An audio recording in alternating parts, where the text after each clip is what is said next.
All right, folks, welcome back. I am standing out here on the range today looking at my gear, and I have to tell you, the ground is shifting under our feet in a way that should make every law-abiding shooter in this country absolutely furious. I have spent years perfecting my setups, tuning the gas blocks on my short-barreled rifles, and waiting months for tax stamps to clear just so I can protect my hearing with a suppressor while I am out here running drills. From where I am standing, we are witnessing a coordinated, high-level tactical maneuver by the anti-gun lobby to turn our constitutional rights into a luxury item that only the ultra-wealthy can afford. We have been tracking the progress of the lawsuits following the $0 tax change, and it felt like we were finally gaining some serious ground in the fight to dismantle the NFA. But the response from the other side is a scorched-earth policy that aims to price the average working-class shooter completely out of the game. If you have ever wanted to own a suppressor or a short-barreled rifle without being treated like a second-class citizen, you need to pay very close attention to what is happening in the halls of Congress right now, because it affects every single one of us who values our gear and our rights. The $5,000 tax trap and the Murphy Amendment. From where I am standing, the move by Senator Chris Murphy is nothing short of a direct assault on the American gun owner. I look at my bench and I see my Suppress 300 Blackout, an SBR that I built specifically for home defense, because the shorter overall length makes it much easier to maneuver through doorways and tight spaces. Under the current landscape, the tax on that was supposed to be zero, thanks to the big beautiful bill.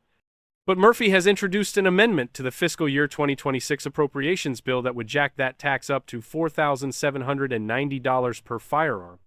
If this were my budget, and I know it is the same for most of you, a $5,000 tax stamp is a flat-out ban. I cannot just drop $5,000 on a piece of paper every time I want to put a stock on a pistol or buy a can for my 9mm carbine. This is not just an inflation adjustment like they are trying to claim in the media.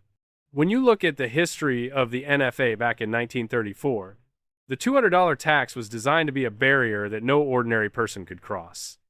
Back then, $200 was a massive amount of money, and over the decades, inflation slowly made it more accessible to people like me. Now that the tax hit zero, the anti-gunners realize they lost their gatekeeper. This new $4,790 figure is a calculated attempt to restore that wall, making it impossible for a guy working a regular job to ever legally own an SBR or a suppressor again. I know not everyone sees it that way. Some people might think a tax is just a tax, but I want to hear from you in the comments if you think a $5,000 fee is anything other than a backdoor ban on the second time. Amendment. The legal collapse of the NFA under the $0 mandate. In my household, every dollar counts, and the legal battle over the NFA is something I have been following closely because it directly impacts what I can keep in my safe. The core of the argument from groups like GOA, FRAC, and Silencer Shop is that the entire NFA framework is built on the government's power to tax. When the tax was reduced to $0 in the Big Beautiful Bill, the legal floor fell out from under the ATF. If there is no tax being collected, the government can no longer claim that the NFA is a revenue-generating tax measure. From my perspective, if it is not a tax, then it is just a mandatory registry of law-abiding citizens, which is a clear violation of our rights. This is why the Murphy Amendment is so dangerous. It is a desperate attempt to put the tax back in place at a level so high that it proves the NFA is still a tax law. They are trying to save the NFA from the courts by making it more oppressive than it has ever been in our lifetime. I have felt the recoil impulse of a suppressed .45 ACP, and I know the safety benefits of being able to shoot without blowing out my eardrums. To me, these are safety devices and ergonomic improvements, not items that should be taxed at the price of a used car. The lawsuits currently joined by 15 states are pushing for a summary judgment to end the NFA once and for all, and the Democrats know they are losing. That is why they are rushing to pass this amendment. They know that without a high tax, the NFA has no constitutional leg to stand on. I am curious to see if any of you think the courts will actually fall for this late-game tax hike, or if the damage to the NFA is already done. The Department of Justice and the Pam Bondi disconnect. It is incredibly frustrating for me to sit here and watch the DOJ under the current administration continue to defend the NFA. When Pam Bondi was appointed, I had high hopes that we would see a massive shift in how the government handles these cases.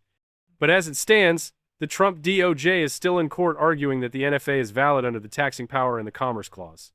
From where I am standing, this is a massive disconnect between the campaign promises we heard and the actual legal strategy being deployed by the government lawyers.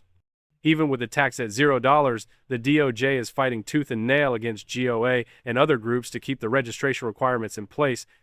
I have had to deal with the ATF's changing definitions and the constant threat of being turned into a felon overnight for owning a piece of plastic, and I expected better from this administration. There are 36 members of the House and 5 senators who have already sent a letter to Pam Bondi telling her to get in line with the intent of Congress. They are making it clear that when they pass the big beautiful bill and drop the tax to zero, the intent was to gut the NFA and stop the harassment of gun owners. If I were in her shoes, I would be listening to the people who actually represent the voters.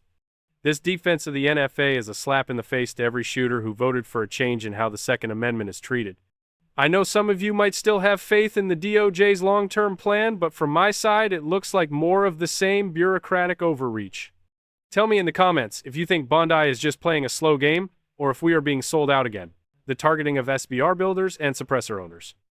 When I go to the range, and I see someone with an SBR or a suppressor, I see a shooter who cares about precision and safety. But the Murphy Amendment does not just target the purchase of these items, it targets the making of them as well. If I want to take a Glock 17 and put it in a chassis, or if I want to cut down the barrel on my 30-06 for a more compact hunting rig, I would be hit with that same $4,790 making tax. They even want to add a $55 tax to items that were previously untaxed. This is a total war on the HIY and hobbyist community. I love working on my own gear, tuning the reset on my trigger, and making sure my mags drop free without any friction. Part of the joy of being an American shooter is the ability to customize your equipment to fit your needs. If this policy goes through, that culture dies.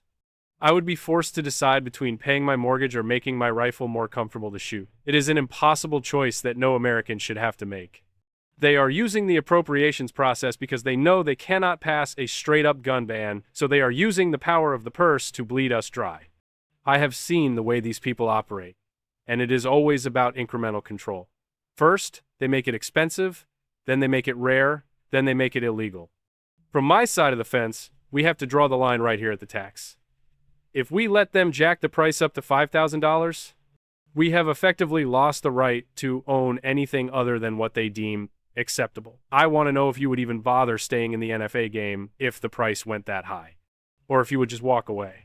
The strategic pushback from pro-gun legislators. It is not all bad news, though. Seeing 41 members of Congress step up and put their names on a letter to the DOJ gives me a bit of hope. They are calling out the DOJ for advancing a theory that conflicts with the express intent of Congress.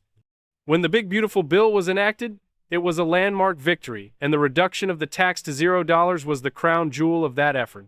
These legislators are arguing that the taxation and registration provisions of the NFA are inseparably linked. That is the phrase that matters. If you cannot have the registration without the tax, and the tax is zero, then the registration must go. This is a solid legal argument that I believe will eventually win in the Supreme Court, but the road there is going to be long and expensive. In my budget, I do not have the money to fight the federal government in court for 10 years, which is why I rely on these organizations and these brave members of Congress to do the heavy lifting. We are watching a two-front war. On one side, we have the Democrats trying to hike the tax to astronomical levels to save the NFA, and on the other side, we have our allies trying to force the DOJ to admit the NFA is dead.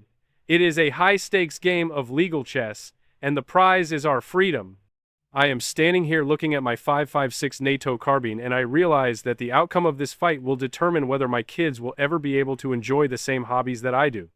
We have to keep the pressure on. We have to make sure that the next appropriations bill does not include this Murphy Amendment. I know not everyone is as optimistic as I am about Congress, but I want to hear your thoughts on whether these letters actually carry any weight or if it is just political theater. The future of the Second Amendment under fiscal attack. If we look at the big picture, this is about much more than just a tax stamp. This is about the weaponization of the federal government against its own citizens' bank accounts. I have seen what happens when the government decides it wants to discourage a certain behavior. They tax it until it disappears. They did it with tobacco, they are trying to do it with carbon, and now they are doing it with our firearms. From where I am standing, a tax on a right is no different than a poll tax. If I had to pay $5,000 to vote, there would be riots in the streets. But because it is scary items like suppressors and short-barreled rifles, the media treats it like a reasonable safety measure. I have spent enough time on the range to know that a suppressor does not make a gun silent. It just takes a 12-gauge blast down to a level that does not cause permanent physical damage. It is a safety tool, plain and simple. The attempt to price us out of safety is disgusting. I am personally affected by this because I have several builds in progress that would be halted immediately if this tax increase goes through. I would be left with unfinished projects and thousands of dollars in wasted parts. This is the reality for thousands of Americans who are just trying to follow the law and be responsible owners. We are being punished for our compliance. I want to know how many of you have projects on the bench right now that would be killed by a $5,000 tax. Let me know in the comments, because we need to show the scale of the impact this would have on the community. The technical takeaway today is simple but grim. The legal foundation of the NFA is crumbling because of the $0 tax, and the opposition is trying to build a $5,000 wall to keep it standing. If the Murphy Amendment passes, the NFA becomes a permanent barrier for the working-class shooter. For your next range drill, I want you to focus on your transitions run, a staggered target drill with your primary rifle, focusing on that smooth recoil impulse and a crisp trigger reset. While you are out there, think about the gear you are using and what it would cost to replace it under these new rules. My question for you today is this. If the NFA tax actually jumps to nearly $5,000, do you think the Supreme Court will strike it down as an unconstitutional burden, or will they let it stand as a taxing power issue? This is a critical moment for our community, and we need to be louder than ever. Make sure you are subscribed and have your notifications on so you do not miss the next update on this legislative fight. Your support helps us keep the light on these moves that the mainstream media refuses to cover. See you in the next one. Stay sharp.